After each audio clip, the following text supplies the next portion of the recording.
चलिए, तो इस वीडियो लेक्चर में हम पढ़ेंगे अपवहन वेग और इसके सूत्र की व्युत्पत्ति, या इसी को बोलते हैं अपवाह वेग। क्या बोलते हैं? अपवाह वेग। तो उस पहले इसको समझते हैं। तो इसके लिए हम क्या करते हैं, एक चालक पर विचार करते हैं। चालक मतलब होता है कंडक्टर, इंग्लिश में क्या बोलते हैं उसको? कंडक्टर, चालक। ठीक। चालक जो मुख्य विशेषता जो होता है, इसका विशेषता जो होता है, इसमें धारा प्रवाह क्यों होता है? धारा प्रवाह इसलिए होता है क्योंकि इसमें मुक्त इलेक्ट्रॉन है। क्या है? मुक्त इलेक्ट्रॉन, जिसके कारण यह विद्युत क्या होता है? सुचालक होता है। क्या होता है? सुचालक। ठीक। तो देखो क्यों होता है इसमें धारा प्रवाह? क्योंकि इसमें मुक्त इलेक्ट्रॉन होता है। क्या होता है? मुक्त इलेक्ट्रॉन होता है। ठीक है। तो अगर हम इसके अंदर देखें, इस चालक का अगर अंदर हम देखें तो इसमें क्या होगा? इलेक्ट्रॉन होगा। ठीक है। तो इसमें इलेक्ट्रॉन जो होता है यादृच्छिक गति कर रहे होते हैं। ठीक है। जो इलेक्ट्रॉन होता है कौन सी कैसी गति करता है? यादृच्छिक गति, यादृच्छिक गति करता है। क्लियर? मतलब रैंडम मोशन, रैंडम मोशन। ठीक है। रैंडम मोशन मतलब यादृच्छिक गति का मतलब होता है कि जिग-जैग। जैसे प्रायिकता होता है ना, प्रायिकता पढ़े आप। तो प्रायिकता में क्या होता है? जैसे मान लो एक झोला है, झोला में लाल, पीयर, हरियर, नीला इस तरह गेंद रखा हुआ है। अब बोलेगा लाल निकालने की प्रायिकता। अब मान लो उसमें हाथ देखे, अगर हाथ झोला में देंगे तो हो सकता है कलो निकल जाए, हरो निकल जाए। ठीक है। तो उसी तरह इसमें जो इलेक्ट्रॉन होता है यादृच्छिक गति करते हैं। अगर मान लो इलेक्ट्रॉन है, ये सब क्या है? इलेक्ट्रॉन। ये सब इसमें इलेक्ट्रॉन है। ठीक है। तो जब हम इसके अंदर देखते हैं तो इलेक्ट्रॉन जो होता है, इलेक्ट्रॉन यादृच्छिक गति करते हैं। मतलब क्या? अगर एक इलेक्ट्रॉन इधर जा रहा है तो एक निश्चित होगा कि उधर जाएगा, ऐसे जाएगा। कोई मान लो ऐसे जा रहा है, कोई ऐसे जा रहा है, कोई इधर जा रहा है, कोई इधर जा रहा है। ठीक है। इस तरह से गति करते हैं, कोई इधर जा रहा है। तो इस तरह से यादृच्छिक गति कर रहे होते हैं इस चालक में। क्लियर? या इसी को बोलते हैं जिग जैग,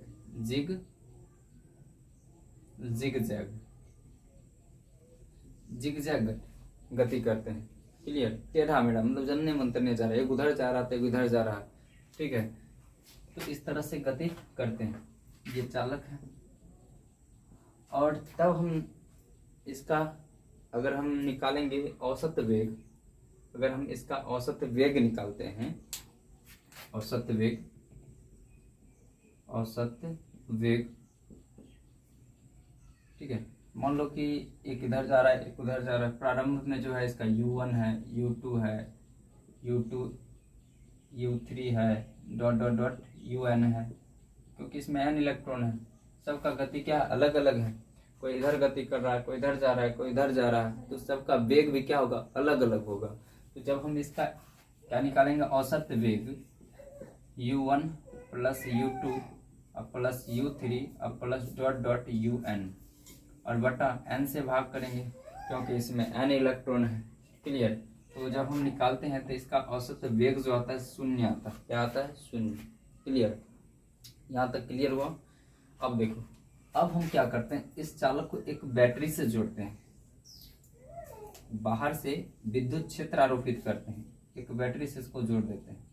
ये चालक है, कंडक्टर, तो इसको हम एक बैटरी से जोड़ दिए इस तरह से।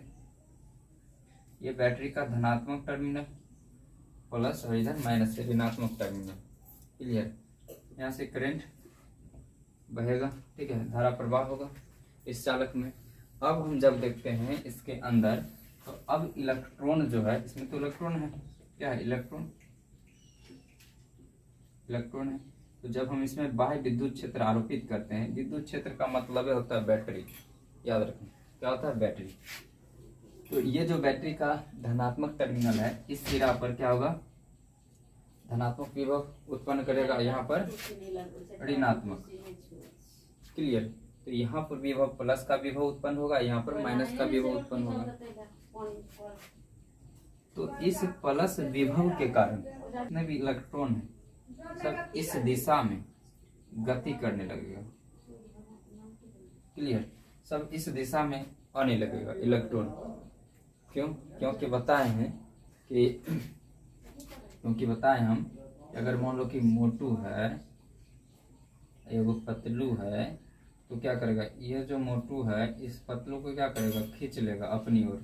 क्यों? क्योंकि इसके पास कम बल है, इसके पास ज़्यादा बल है, इसके पास कम बल। माइनस को एज इट इज मान लेते हैं क्या, पतलू, इसको क्या मान लेते हैं, मोटू। तो ऐसे भी समझना है केवल, ठीक है। तो ये क्या करेगा, इधर आने की कोशिश करेगा, मतलब जितना भी इलेक्ट्रॉन है सब इधर आने लगेगा, मतलब ये प्लस क्या करेगा, इसको सब इलेक्ट्रॉन को खींच लेगा, ठीक है। या ये भी हम बताए थे कि विद्युत क्षेत्र अगर मान लो इधर गति कर रहा है, धारा का प्रवाह अगर इधर हो रहा है तो इलेक्ट्रॉन धारा के विपरीत गति करता है, ठीक है। अगर धारा इधर गति कर रहा है तो इलेक्ट्रॉन क्या होगा, कर विपरीत, है ना। धारा किधर जा रहा है, इधर जा रहा है, तो इलेक्ट्रॉन क्या होगा, इधर आएगा। क्लियर है? तो इस तरह से गति करने लगते हैं, मतलब कि अब जो इसका वेग होगा अब शून्य नहीं आएगा, ठीक है। अब जो इसका हम औसत निकालेंगे, औसत वेग अब हम निकालेंगे इसका, जब चालक से जोड़ने के बाद, यानी कि बाह्य चालक से जोड़ दिए एक बैटरी, ठीक है, बाह्य विद्युत क्षेत्र इस चालक को आरोपित कर दिए। तो अब हम जब इसका औसत निकालेंगे V1 plus V2 plus V3 अब प्लस डॉट Vn बटा क्या होगा n, तो अब औसत शून्य नहीं आएगा, औसत वेग शून्य नहीं आएगा। तो जो भी आएगा औसत वेग उसको बोलते हैं Vd, इसी को बोलते हैं अपवहन वेग, अपवहन वेग बोलते हैं। क्लियर है? इसी को हम क्या बोलते हैं, अपवहन वेग। दिक्कत है यहाँ तक? अब देखो परिभाषा जो है काफी सिंपल है, सिंपल परिभाषा। देखो क्या, जब हम किसी चालक को विद्युत क्षेत्र से आरोपित नहीं करते हैं या उसमें विद्युत क्षेत्र नहीं लगाते हैं, ठीक है, बाह्य विद्युत क्षेत्र आरोपित नहीं करते हैं या उसे बैटरी से नहीं जोड़ते हैं, तब इसके मुक्त इलेक्ट्रॉन, चालक में क्या होता है, मुक्त इलेक्ट्रॉन, तब इसके मुक्त इलेक्ट्रॉन एक यादृच्छिक गति करते हैं, ठीक है, रैंडम मोशन करते हैं, यादृच्छिक गति करते हैं, जिसके कारण इसका औसत क्या आता है, शून्य आता है, जिसके कारण इसका औसत वेग शून्य होता है। तत्पश्चात जब हम इस चालक को एक बैटरी से जोड़ते हैं या बाह्य विद्युत क्षेत्र आरोपित करते हैं, तब इसके मुक्त इलेक्ट्रॉन एक निश्चित दिशा में गति करने लगते हैं, और उसके बाद जब हम इसका औसत निकालते हैं तो औसत जो है शून्य के बराबर नहीं आता है, तो जो भी औसत वेग आता है उसी को हम बोलते हैं अपवहन वेग। क्लियर है? तो इसका हम परिभाषा लिखते हैं।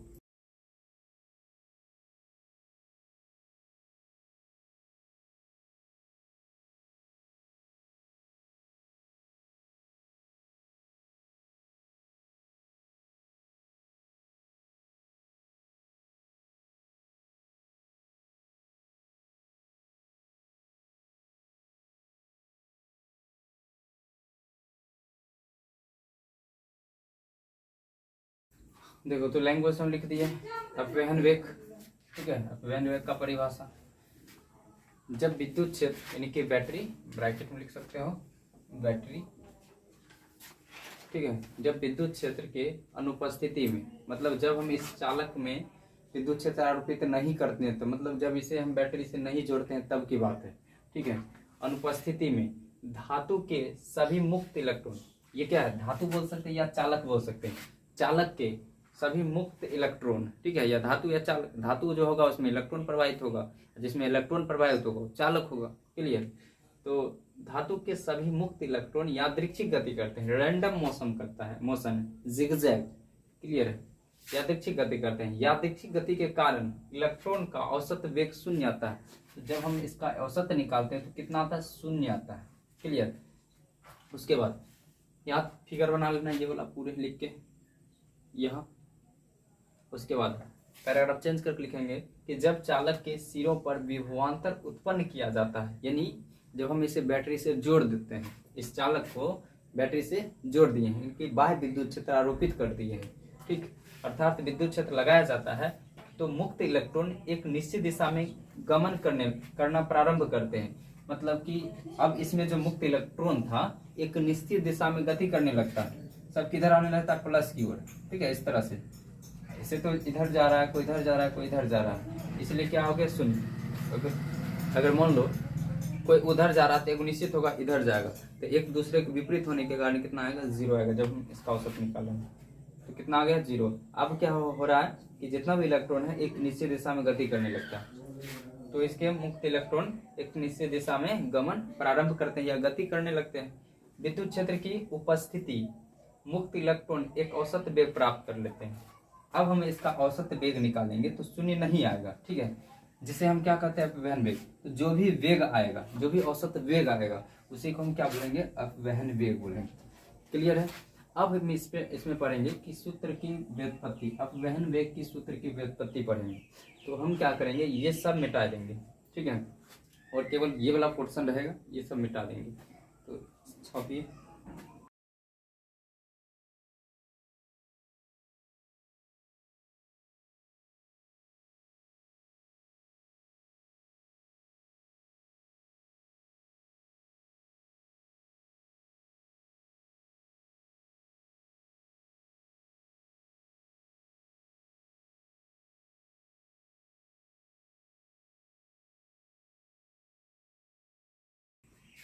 तो अब हम पढ़ते हैं अपवहन वेग की सूत्र की व्युत्पत्ति।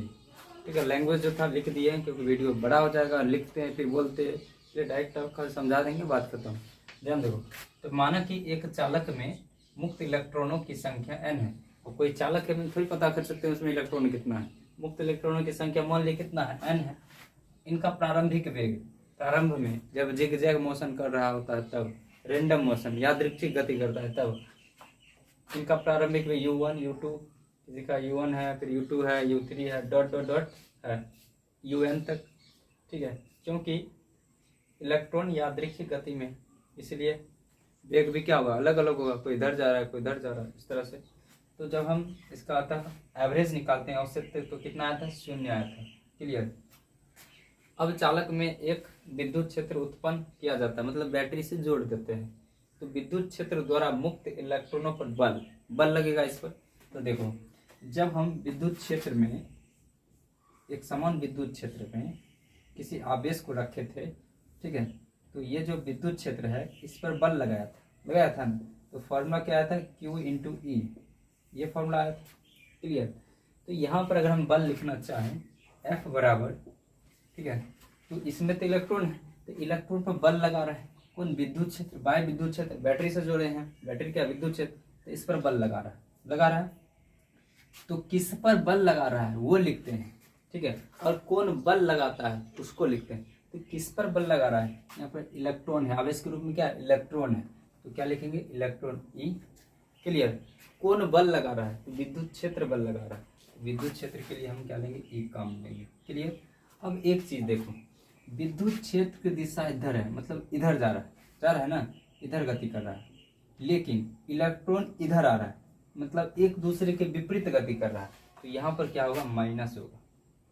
क्या होगा, तो माइनस। इसको समीकरण 2 मान लेते हैं। क्लियर यहाँ तक। अब हम अगर त्वरण निकालना चाहे, त्वरण क्या होता है, एक्सीलरेशन बोलते हैं इंग्लिश में। त्वरण क्या होता है, जैसे कि अब मान लो कि 40 के स्पीड से गाड़ी चला रहे हैं, तो वहाँ पर त्वरण उत्पन्न नहीं होगा। जहीं अगर मान लो कि कोई ब्रेकर आ गया, ब्रेकर समझ में आता है ना, उठ का ब्रेकर आ गया, तो क्या ब्रेक लेंगे, तो क्या होगा, वेग घट जाएगा। ठीक है, वेग में क्या होगा, परिवर्तन हो जाएगा।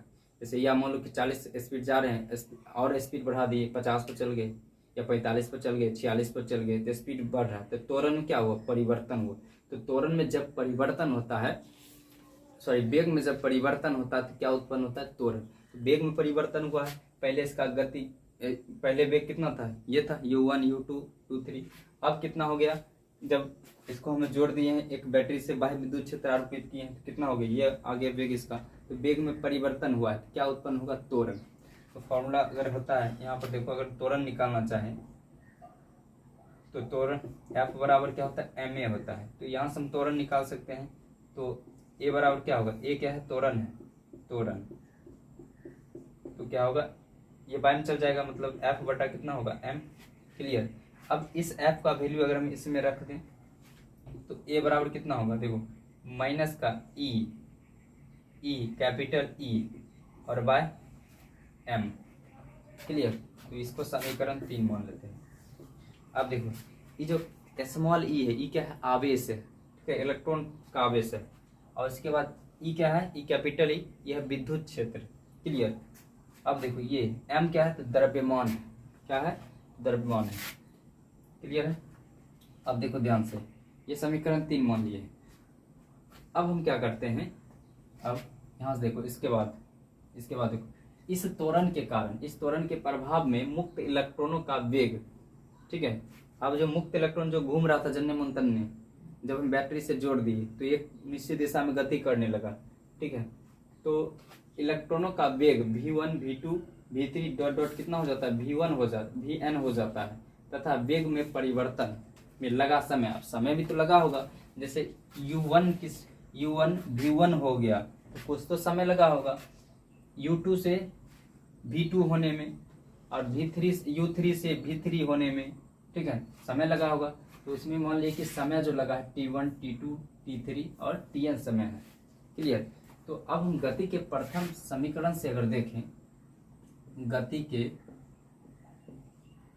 प्रथम समीकरण से, तो फॉर्मूला क्या होता है, u बराबर होता है v बराबर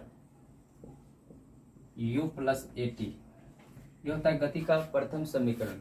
तो यहां से अगर हम लिखना चाहें वेग, अंतिम वेग है, इसको बोलते हैं प्रारंभिक वेग, ए क्या है, त्वरण है, टी क्या है, समय है। क्लियर। तो v1 जब, तो प्रारंभिक वेग कितना होगा, जब v1 हुआ है अंतिम वेग, तो प्रारंभिक कितना होगा, u1 होगा, त्वरण तो ये रहेगा, समय कितना लगा होगा, तो t1 समय लगा होगा। क्लियर। अगर उसी तरह अगर लिखेंगे v2 कितने, यानी कि u2 प्रारंभ में कितना होगा, u2, अंतिम वेग कितना हो गया होगा, v2, त्वरण क्या होगा a, समय कितना लगा होगा, t2 समय में। ठीक है, तो इसको हम रफ कर देते हैं। चलो देखो ध्यान से, अब देखो v2 यानी कि u3 अब प्लस a t3, u3 होगा प्रारंभ कितना, किसी का वेग होगा, किसी इलेक्ट्रॉन का वेग होगा u3, अंतिम में कितना हो गया होगा, तो v3 यहाँ पर होगा। क्लियर। त्वरण a t3 समय में, इस तरह से डॉट डॉट डॉट vn वेग un, पहले un होगा उसके बाद vn dot dot dot plus a tn होगा। क्लियर। इस तरह से होगा, समझ में आया कि नहीं। अब हम क्या करते हैं, अब फॉर्मूला जो आया था अपवहन वेग का vd क्या आया था, v1 plus v2 plus v3 dot dot dot vn, और y कितना था, n था। अगर हम इस सब का वैल्यू इसमें पुट कर दे, है ना, v1 कितना है, देखो v1 कितना है, u plus a T one, u1 plus, है ना, u1 plus a T one plus a T one, फिर प्लस v2, ये वाला है v2 कितना है, u2 plus a T two plus v3 कितना है, ये वाला है u3 प्लस, है ना, u3 plus a T three, अब प्लस इसी तरह डॉट डॉट डॉट, अब क्या होगा, un प्लस क्या होगा, un plus a t n, इस तरह से। अब बाय क्या हो जाएगा, n कितना होगा, n होगा। पता यहाँ तक दिक्कत है नहीं, तो एक स्क्रीनशॉट फेरो लीजिए। अब ई वाला हम डिलीट कर देंगे, ठीक है। अब देखो यहाँ के बाद देखो इसमें, अब हमें u को बाहर कर, देखो सब में u1 u2 u3 dot dot dot un common करते हैं, इसको हम ऐसा लिख सकते हैं, इस तरह से हम लिख सकते हैं u1 plus u2 plus u3 plus dot dot un, ठीक, प्लस क्या बच गया, u कॉमन हो गया, सब में कॉमन मतलब अलग कर दिए हैं, plus 81 82 83 plus dot dot ATN, ठीक, इसको अलग कर दिए, बटा क्या है, n है, क्लियर। यू वाला के एक साथ करें, U1 U2 U3 dot dot है UN तक अलग। अब क्या बचे AT1 AT2 AT3 dot dot ATN कर दिए। और देखो अब अलग करते हैं, U1 plus U2 plus U3 plus dot dot UN बटा क्या होगा N प्लस A कॉमन कर लेते हैं, सब में A मिल रहा है तो T1 plus T2 plus T3 plus dot dot TN बटा क्या होगा N। तो बताओ बउआ बालक, बताओ इसका मान कितना होगा। ये U1 U2 U3 dot dot UN इसका वैल्यू कितना था 0। क्यों? क्योंकि प्रारंभिक वेग था जब हम नहीं जोड़े थे चालक से तब, तो कितना आया था 0 आया था, तो 0 हो गया, ये कैंसिल, तो VD क्या बचेगा A, और ये जो है T1 plus T2 plus T3 dot dot dot TN इसको हम बोलते हैं, ये तो 0 है, 0 प्लस A और इसको बोलते हैं टाउ। ठीक है, ये जो पूरे है इसको क्या बोलते हैं टाउ बोलते हैं। क्लियर। तो VD कितना हो गया A टाउ। अब समीकरण 3 से, अगर समीकरण 3 से चले इसमें रख दे वैल्यू, देखते हैं समीकरण 3 से तो A का वैल्यू कितना है माइनस E बाय स्मॉल ई, तो VD कितना है तो माइनस E कैपिटल E और बाय स्मॉल m और क्या है टाउ है। तो ये आ गया अपवहन वेग का फॉर्मूला। क्लियर। E क्या है तो इलेक्ट्रॉन का आवेश है, कैपिटल E क्या है तो विद्युत क्षेत्र है, ये क्या है टाउ, इसको बोलते हैं विश्रांति काल। क्या बोलते हैं टाउ को बोलते हैं विश्रांति काल, और m क्या है तो द्रव्यमान है। क्लियर। अब देखो ध्यान से विश्रांति काल क्या होता है इसको समझ लेते हैं थोड़ा। क्या है टाउ जो है विश्रांति काल। ठीक है, विश्रांति काल क्या होता है। अब मान लो कि इसमें एक चालक में इलेक्ट्रॉन है तो यादृच्छिक गति का राजन्यमन करने जा रहा है, तो जब हम इसमें बाह्य विद्युत क्षेत्र जोड़ दिए, मतलब आरोपित कर दिए, एक बैटरी से जोड़ दिए, अब इलेक्ट्रॉन सब क्या करेगा, इलेक्ट्रॉन एक निश्चित दिशा में गति करने लगेगा पूरे, मतलब किधर आने लगेगा, मान लो इधर आने लग रहा है सब इलेक्ट्रॉन।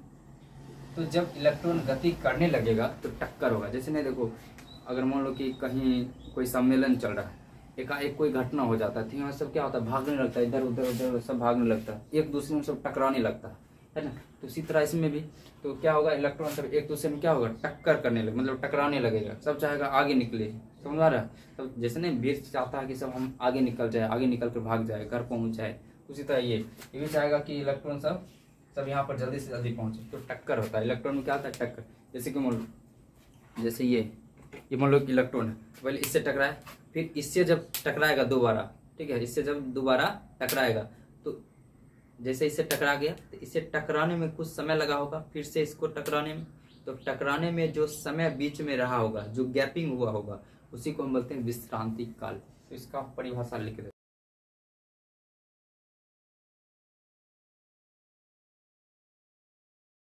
ठीक है, देखो लिखते हैं कि इलेक्ट्रॉनों की कंपनशील आयनों से क्रमवार मतलब लगातार टकराते रहता है, क्रमवार टक्करों के बीच मुक्त समय, ठीक है, उसके बीच में जो समय रहा होगा उसी को हम क्या बोलते हैं विश्रांति काल। क्लियर है। तो ये जो टॉपिक है एकदम क्लियर हो गया। चलो मिलते हैं। हाँ, एक चीज और, झींगा करेला कदुआ का जूस पीजिए, मस्त रहिए, स्वस्थ रहिए। मिलते हैं नेक्स्ट वीडियो में। तो thanks for watching, see you soon, take care, bye.